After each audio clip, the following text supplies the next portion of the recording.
sobre Samuel Xavier e queria falar um pouquinho sobre Bernal. Sobre Samuel, ontem me assustou um pouco o que eu vi. Achei uma intensidade bem abaixo do que a gente estava tendo com o Guga, e o próprio Guga, quando entra, ele melhora muito a marcação no lado direito, principalmente ali com o Andrés Gomes. O que você achou, Vago? Cara, assim, a gente pode dizer que hoje o momento do Guga ele é melhor, né, do que o do Samuel Xavier. Mas ao mesmo tempo a gente sabe também que não é tão simples assim, né? Para tu barrar um cara e colocar outro, ainda mais uma liderança que é o Samuel Xavier, tu precisa que ele esteja, meu irmão, muito abaixo e o outro voando para tu poder fazer essa troca. Ainda mais que o Guga já não aproveitou, né, essas oportunidades em outras vezes. Mas pode ser um caminho, de algum momento a gente vê realmente o Guga pedir passagem e conseguir a titularidade, e eu acho que isso é ótimo.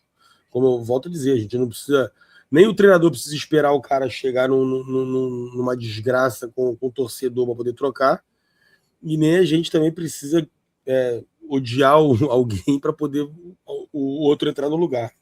Então, é isso, cara. Eu acho que o Samuel Xavier é muito importante, cara. Ele contribui demais para o jogo, mas eu acho que o Puma era o grande válvula de escape do Vasco aí também. Engraçado que o Puma na esquerda, ele caiu muito pela esquerda também, né? O Puma Rodrigues. Aí eu não sei que horas entrou Piton, também não olhei muito. Segundo tempo. O Puma jogou o primeiro tempo de lateral esquerdo. É isso. Para mim, o melhor momento do Vasco ano passado passou com o Puma pela esquerda. E eu até trocando uma ideia com um amigo meu vascaíno na época, ele falou assim, pô, meu irmão, o melhor momento do Vasco foi com o Puma. Aí o Diniz, que adora inventar, porra, voltou o Piton, ele botou o Piton na esquerda. Por que não manteve ali o direito na esquerda, já que a gente estava no melhor momento? E aí o Vasco entrou na pior fase dele ano passado, sei lá, ganhou 4, 5 seguidas, depois perdeu 4 seguidas, 5 seguidas. Foi justamente nessa troca, né, pelo Piton. Eu acho também que existe um mérito do adversário, cara. Eu acho que o Puma estava bem no jogo ali, né? Era a válvula de escape dele. O Samuel ficou um pouco perdido com a dobra. E eu vi mais do que eu estava acostumado a ver com um pouco que a gente vê de Vasco, de ver de novo os jogadores aglomerando em volta da bola. O Vasco fez muito isso, principalmente com o K9, que joga pelo lado direito também. Então eu acho que o Vasco ele conseguiu, tentou pelo menos, né, neutralizar muito o nosso lado direito, e isso pode ter afetado a atuação do Samuel Xavier também. Ele pode ter ficado um pouco perdido. E aí, por que eu estou falando isso? Por mais que eu concorde e ache que o Guga está tendo um começo de ano melhor, eu não sei também como ele iria conseguir se portar diante dessa situação que o Vasco do Diniz impôs ali no jogo. Então, mas eu concordo contigo que não seria para mim nenhuma surpresa se a gente visse o Guga sendo titular no próximo jogo. Pelo contrário, acho até ok, mas acho também que não vai acontecer por conta disso, né?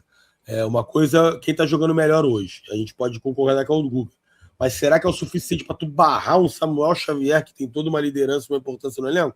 Aí é minha dúvida se sim ou não, por isso que eu acho que não vai rolar. Mas teve isso também, né? Tem um mérito do adversário, cara. Às vezes o jogador ele tá fora de sintonia, porque o adversário soube neutralizar bem também. O adversário impôs dificuldade.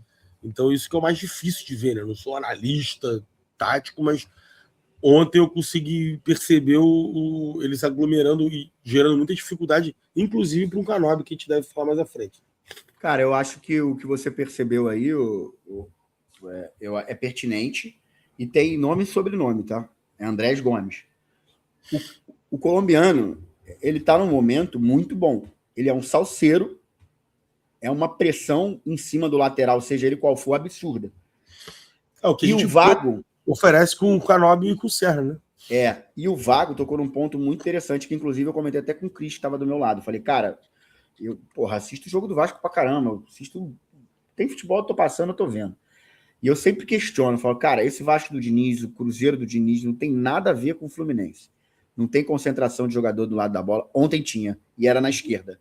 Uhum. Cara, era 7-8 de um lado aqui, ó.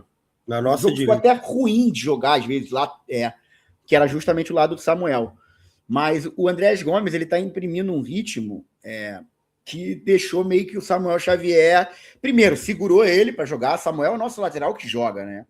que tem um pouco mais de liberdade, segurou bastante ele com essa dobra do como é que é? Do Puma, né? Porque o Puma, quando ele joga na esquerda, o que ele faz? Ele vai para o meio, ele vira um atacante. Ele não é um cara que vai fazer o corredor. E ele centraliza muito, né? Até para poder ir para a perna que favorece. A gente teve um lance de perigo do Vasco justamente nisso, que ele já domina para dentro. Porra, o clarão ali, os zagueiros tentaram fechar e conseguiu bater ainda com o espaço. E o tal do Rojas caiu bem mais para a esquerda, que era o meia deles, caiu bem mais pela esquerda, tanto é que o chute. O time todo estava mais para a esquerda ontem. O Andrés Gomes, pensando na lógica do Diniz, ele é o atacante de lado perfeito para o Diniz, porque ele é um cara que tem muita explosão física, é um cara de condução de bola. Então, por exemplo, quando a gente jogava com Caio Paulista de lateral esquerdo, ele é aquele cara que o time está todo aglomerado de um lado e ele fica lá na outra ponta para pegar uma bola para correr, mas também quando tem que jogar no lado dele, ele é um cara que consegue jogar no associativo, ele não é ruim de bola, ele sabe dominar uma bola, sabe trocar, fazer uma tabela, etc. E aí até o Luizão levantou aí falando que o Samuel teve 0 dribles tomados. Muito por causa da tática do Diniz de forçar em cima de um lado que ele enxergava que ia ser menos danoso para o próprio Vasco, porque ele pensou assim, cara, tomar um contra-ataque de René e Serna é mais danoso do que eu tomar um contra-ataque do Samuel Xavier e do Canóbio. O Samuel estava muito fora de posição no momento da marcação e os 1 contra 1 do Andrés, assim, acho que não teve nenhum com o Samuel Xavier. Não, mas é o que eu falo. Eu acho que o que você está sentindo falta é de um Samuel Xavier mais propositivo, que ontem não deu por conta disso. O André segurou ele lá, mas não necessariamente ele fez um jogo ruim defensivamente. Eu não acho. Não, pelo contrário, eu acho que é por isso que ele ficou, né? Eu acho que foi por isso que ele acabou. Agora, passou pouco. Saindo. Você não viu aquela coisa do Samuel chegando no fundo, o Samuel passando. Deu muita bola no pé do Bernal, muita bola no pé do Martinelli, bolas que geralmente o Samuel conduz para poder resolver isso mais na frente. Fez isso muitas vezes. O que eu estou colocando assim, e quando eu levanto essa bola do Guga, essa provocação sobre o Guga, é que, de repente, em alguns jogos, para o modelo de jogo que a gente se coloca, principalmente quando a gente vai jogar em transição, como a gente entrou ontem para jogar, o Samuel, de repente, não seja a melhor peça para isso. O Zubeldia seria interessante não morrer abraçado com essa ideia, né? Tipo assim, o próprio Guga, é o Samuel e tal. Mas esse é o gostoso da coisa, né? Essa é a delícia. Essa é a delícia de ter elenco, né? De você ter características diferentes para a mesma posição. Essa é a o próprio Guga, ele entra e joga e pisa na área. Tanto ele quanto o Arana. Tanto que o Arana quase mete um gol. E vou complementar essa parada aí também de Guga e falando do Canóbio, que os dois, o Samuel, né, e o Canóbio, que jogam no mesmo lado ali. Quando a gente para pensar, né, claro, né, do ar-condicionado de casa, tu para pensar o jogo ali, tu trocando o Samuel pelo Guga, aí vai ter que ignorar, né, a partida defensiva, os números aí que o amigo trouxe de que não tomou nenhum drible e tal. O que não quer tomar nenhum drible também não quer dizer muita coisa, né? Porque tu marca a distância pra cacete, deixa o cara cruzar todas as bolas, tu não toma drible. Pô, eu tinha o número, cara. Eu vou tentar achar aqui, vai ser difícil, tá? O Van Dijk nego na Inglaterra sacaneia o Van Dijk por causa disso, que o Van Dijk nunca teve uma temporada que não foi driblado, mas ele marcava o cara a 2 metros de distância e andando para trás. Porra, aí é fácil. Mas se cornetam até o Van Dijk, meu amigo. Quem não pode reclamar de cornetaria o Freite. Por isso que eu não brigo muito com o Freite. Então, mas aí quando a gente pega friamente, ignora todos os aspectos do que eu falo, cara, o treinador tá ali vendo, né? Ele sabe, ele também está acompanhando como o Guga tem jogado bem esse ano. Ele pode estar levando em consideração vários outros fatores que a gente não consegue nem alcançar com relação às situações do jogo ali, né? Então, assim, por isso que é importante essa troca, esse cuidado.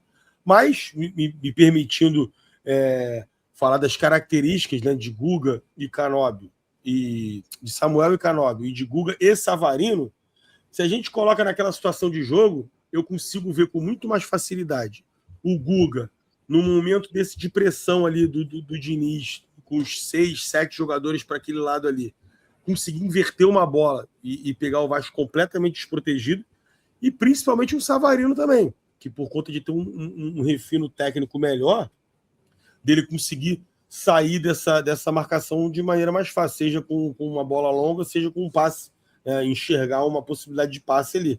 E uma vez que você ultrapassa essa linha do Diniz, é um desespero. Então, pode ser sim que teria funcionado muito bem essa troca de Guga pelo Samuel Xavier e Savarino no Canóbio. A grande questão é, defensivamente, a gente iria conseguir manter o que a gente conseguiu manter, que garantiu a vitória? Eu acho que essa é a brincadeira. Vocês que gostam de estatísticas aí, scouts, seja lá qual é o critério utilizado, vocês sabem quem foi o melhor em campo ontem? Porra, óbvio, não sei. Não tem como não ser. Samuel Xavier. É isso. 7.7. É nessa unidade que eu tô querendo colocar. Mas aí tá somando o quê? Vamos ver o que tá considerando dele. Eu não sei muito bem o que considera, né? Não sei que você tem que pagar. Aí tem várias paradas, mas não tem um scoutzinho dele ali, não? Não vai tem o estatística de jogador que a gente pode olhar aqui, tudo bem, ó. Toques na bola. Você tem algumas coisas ali que é pontuação. Então, assim, é que nem critério de escola de samba. Não significa que foi o melhor em campo. Foi o que menos fez merda. Vamos lá, Não, sim, é meio frio isso. Duelos no chão ganhos. Ele ganhou 8 de 17. Esse é o Canóbio. Duelos aéreos. Caceta. Porra, peraí, porra. Tá vendo o Canóbio? Ele ganhou 7 de 7. Samuel, ganhou todos. 7 de 7. Por alto, beleza, 1 de 1. Vamos lá. O Canóbio entrou em 17 duelos, marcando no mesmo lado que ele. E o Samuel entrou em 7. O Samuel é o lateral, o Canóbio é o ponta. Mas aí eu não acho te causa um pouquinho de estranheza isso? Não, porque, por exemplo, aí você olha para o Vasco, o segundo é o Andrés Gomes e tu não vê o lateral do Vasco, entendeu? O lateral do Vasco, Paulo Henrique, 4 de 5. É meio que um padrão da posição, entendeu? Mas é só para trazer aqui uma... Pô, e o Canóbio, se tem uma coisa que o Canóbio faz é duelar no chão, pô. É o cara que recompõe pra cacete, é o cara que marca a pressão. Agora, eu tinha aqui os números, os números aqui não tinha do Samuel, eu achei os números que eu queria. O Freitas deu 7 cortes, 6 duelos ganhos. Gemes, 4 cortes, 5 duelos ganhos. Martinelli, 3 cortes, 6 duelos ganhos. E o Canóbio, 2 cortes e 9 duelos ganhos. Mas é isso, o Canóbio é isso, né? O Canóbio é nosso volante ponta.